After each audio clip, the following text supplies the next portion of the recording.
We've had some heavy heats that have sent some guys off the tour. Leo Fioravanti had, in different circumstances this year. Sidelined with the dislocated shoulder a couple of times last season.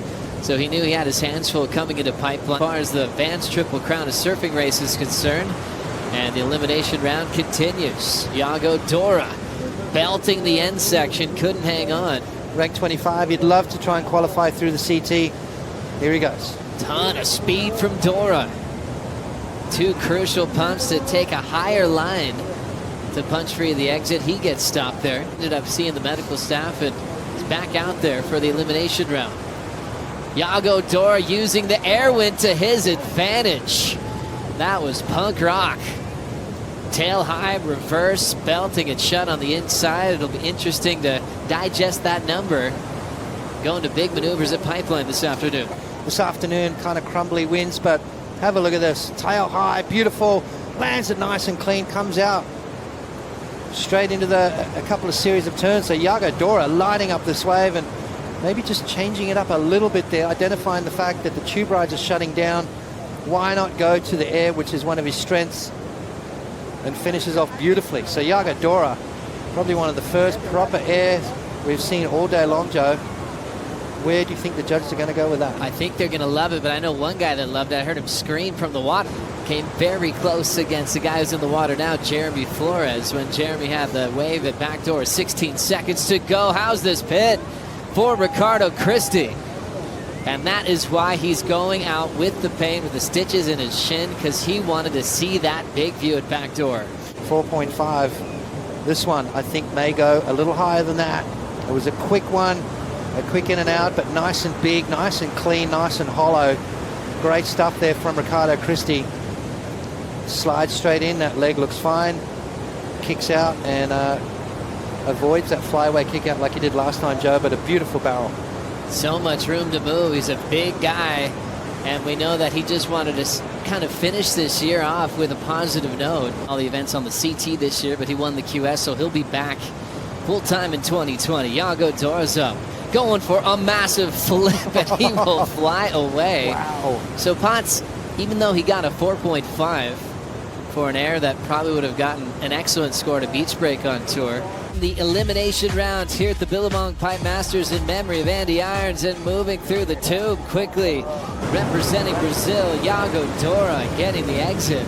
Did a long time for it, and it paid off. Also Yago starting off this exchange, getting through a couple of tough sections there, Potts.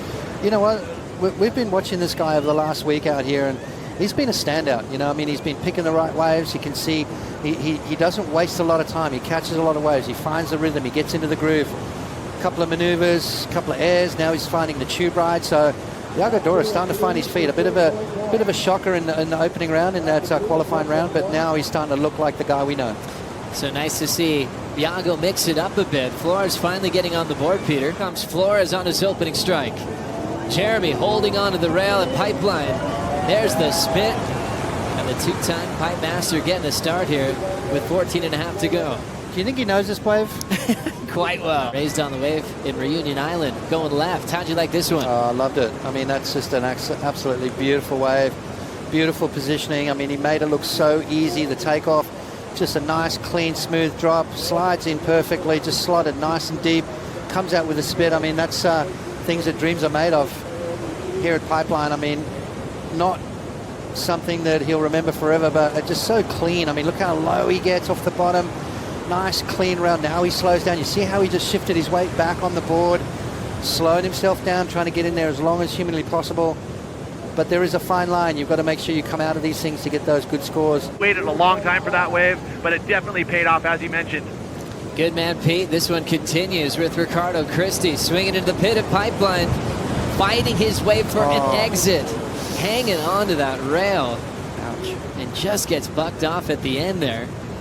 Ricardo Christie trying to protect that second spot, because Flores just got a 5.77 to get in the mix. Jeremy having a look.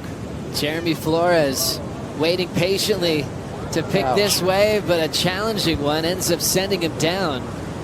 Ricardo with the priority. Is he going to get it? Yeah. So Ricardo making a good decision with higher priority to keep Jeremy off this wave, knowing Flores only needed into the countdown.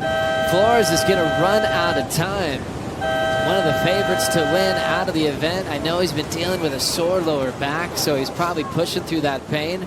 Good news, though, for Ricardo. He'll have another shot here at the Pipe Masters, and Yago Dora unofficially taking the win.